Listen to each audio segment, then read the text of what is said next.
Hello students.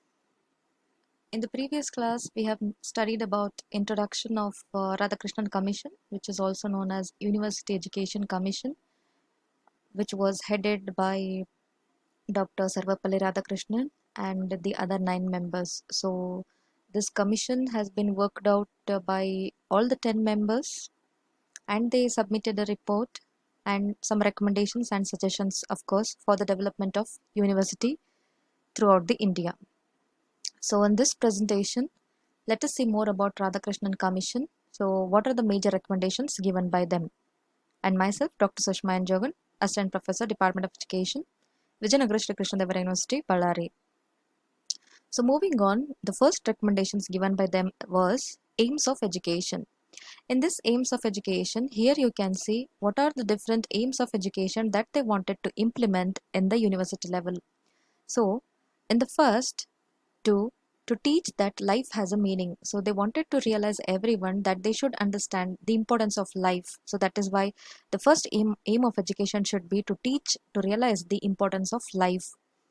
Second one is to awaken the innate ability. So every student have their own ability, their own capacity. So they have to understand their own capacity and ability, and they have to try to bring it out. So that should be the main aim of education at the university level. And the third one is to acquaint with social philosophy and train for self-development. So they should understand what is the social philosophy, and according to that, they have to train for self-development also. Moving on, to develop certain values and cultural heritage. So they should respect others' culture also, and they should understand the importance of values also in their life. And moving on, to enable to know that education is a lifelong process. So as we know, education, the aim of education in a general sense also, it is a lifelong process. So everyone should understand, every student should understand education is a lifelong process. So it makes us to learn in one way or the other. And the next one is to develop proper understandings of present as well as of the past. So they should understand the present, what is the present development, present understanding, as well as they should contrast with the past. And next, to impart vocational and professional training. So they should understand what is the importance of vocation training and the professional, so that they can make up their own career. So in this way, the committee has recommended these aims of education as a preliminary part of the uh, commission. So moving on, the next one is teaching staff. So the commission has also given importance for the teaching staff, and of course the 4 categories they have divided. That is, in the first order is professor, and next comes reader and lecturer and instructor. So you can see the hierarchy of teachers at the university level. It goes on with the instructor, lecturer, reader, and the highest is the professor. So in this way, their salaries were also in demand. So their salaries or their promotions was purely based on the merit that was the recommended by the um, um, commission for the teaching staff. Moving on to the standard of teaching. So standard of teaching, what are the uh, standard standard they have to follow, that is also been given by the commission. So these are the standard of teaching. That is, first one is admission. So after 12th, that is after pre-university course, student have to get admission, and maximum number of arts and science faculty should be there according to the commission. And they have also recommended for working days, that is exclusively working days of 180 days, apart from the examination days. And they also recommended that refresher course should be organized for the faculties of the universities. And occupational institutions, there must be occupational institutions. In the later part we are going to see what are the occupational institutions they recommended. And they also recommended for seminars for PG students, so that they can become a good presenter in the next level. So moving on, the fourth recommendation was courses of study. So what are the different courses that student have to acquire with? So in this, we can see that the general as well as specific interest. So student should have a general interest of subject as well as the specific one. And master degrees are to be honored. So even now also we can see master degrees, and that too distinction first, or the students who are getting highest marks, they are to be honored, they are honored here. And the course should develop mastery over the content. That is why these are the master degrees, and every student should try to develop the mastery over the particular subject. Moving on, students' effective use of language. They should also give importance for the language, instruction of basic ideas of science, and appreciation of higher values should also be there under the course of study. So, moving on, the fifth recommendation was given by the Commission was research and training. So, as we know, even NAC peer committee, so NAC also suggest for the research. They also give importance for the research and training for the universities. So increase facilities for postgraduate research and training. So the committee recommended regarding research and training for the postgraduate students also. They also says that PhD students should have depth knowledge of subjects. So the one who is acquiring the highest degree, that is Doctor of Philosophy students, so such a student should have in-depth knowledge of that particular subject in which they are pursuing PhD degree. And university teachers should devote to their duty in teaching as well as acquire new methods in research work. So university teachers also, they should also devote themselves in the teaching as well as they also try to acquire new methods. So they should research for the new methods so that they can um, um, upgrade their professional development. So this is about research and training. Moving on to the sixth recommendation given by the commission was professional education.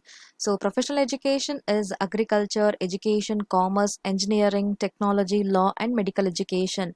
So they also try to give importance for the agriculture, as agriculture is the primary sector for the Indian economy. So they wanted to have agricultural universities and the separate as a separate universities, and they also given importance for other professional courses also, so that every student can make up their career. Moving on to the seventh recommendation was given by the commission is about religious of education. So that is religious education. So they recommended that, saying that every religious institution should start with a few minutes of silent meditation, so that student can involve by themselves with the help of meditation. So it includes 3 years of degree, that is in the first year. Every religious institution should give the importance to the great religious leaders like Buddha, Confucius, Zoroaster, Socrates, Jesus, Shankara, Muhammad, Kabir, Guru Nanak, Gandhiji, etc. to be taught in the first year. And in the second year, selection of some of a universal character from the scriptures of the world. So they can also give importance for the important scriptures of the world. And in the third year, the problems of philosophy of religion. So what type of central problems are there in the philosophy of religion can be taught in the third year. So in this way, the religious of education can be given according to the recommendation given by Radhakrishnan Commission. Moving on to the eighth recommendation was medium of instruction. So what type of medium of instruction can be given to the at the university level? That is regional language. So every institutions under the affiliation of the university should have a regional language, and the very important part is three language formula. Yes, so three language formula has been given for the first time by the commission known as that is University Education Commission. So as I have given, so this is most important for competitive exam. Many time, most of the time, even NET examination, they also ask for which commission has given three language formula or when it was started. So this is the commission which gave importance for three language formula, that is regional language, and the other one is was federal languages, and the other one is mother tongue language. So mother tongue language can also be followed here. So that is how they gave importance for three language formula. And moving on, the ninth is examination system. The commission, as I have told in the introduction part, the commission or the committee members have surveyed throughout the India, and they have come across for the reformation can be brought in the university level. So in the examination system also, they wanted to bring improvement, that is by appointment of paper setters, examiners, and even the system of scoring. So there should be no grace marks, and they completely abolished grace marks for the students, and viva voce examination for professional degrees. So there should be viva voce examination at the end of the semesters, and the scores that they suggested is 70% or more is first class, and 55% to 69% as a second class, and at least 40% is for third class. So this is the type of scoring system of scoring that they introduced for the university students. And moving on to the next one is students welfare. So what type of student welfare and activities can be brought up in the university by the Commission was physical education for all. So they wanted physical education for all the students who are admitting in the university level, except NCC and the other who is physically unfit. And social service has been also given importance for the students to take active participation, like NSS, that is National Social Service, etc. And students union should be free from political activities. They should not be under the hand of political activities. And there should be advisory board for student welfare also. And there should be a construction of hostels for the students for their residence during the completion of their course. And moving on to the 11th one is women's education. So as I have told, they have also given importance for the women. And the same what are the they recommended is same facilities as of men colleges. So they should give same facilities as men will be given in the colleges or in the any educational institutions. So curriculum should be prepared for them also, so as they can also be considered themselves as a citizen of that particular society. So moving on to the administration and finance, as we know the hierarchy. So the hierarchy of the administration in the university level is, it starts from the visitor, and then the vice and the chancellor, the vice chancellor, the executive council, that is syndicate members, what we call, and the academic council, the board of studies, and the faculties. So the visitor, maybe the president of India, and the chancellor is governor, and the vice chancellor is, of course, as you know, the vice chancellor is head of the universities. So next comes the executive council, and move further on. And the finance should be allocated by UGC. So as we know, finance, completely financing system has been under the hand of allocated to the University Grant Commission. And you should know University Grant Commission has set up in the year 1956. So here the question may arise, since after 1956, so the complete financing, that is grant in aid, started by the UGC itself. So moving on, 13th is rural universities. So rural universities has been also recommended by the commission. So they gave special attention to the development of higher education even in the rural areas also. So in the rural colleges, the general studies should be combined with the practical course, and they gave importance for the practicality here, so that student can attend and gave the examinations um, appropriately.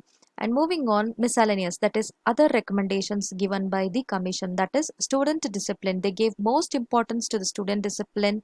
And the next one is appointment of vice chancellor. So as we know, appointment of vice chancellor is um, will be done by the particular government of the state. And even and the term will be for 5 years, and the retirement age is of 65 years. And they also said that there should be inter-university board for appropriate and smooth functionality of the university, so that IOB, in short, it is also called IOB. So inter-university board should be set up within the universities. And the next one is Educational Research Council. Yes, Educational Research Council, for example, NCERT is also there. So as NCERT is set up in 1961, so NCERT, so the such type of research council should be there in the states and at the national level. So dear students, these are some of the recommendations. These are the major recommendations, or what we call, these are the most important recommendations given by the Radhakrishnan Commission or University Education Commission. So thanks for listening.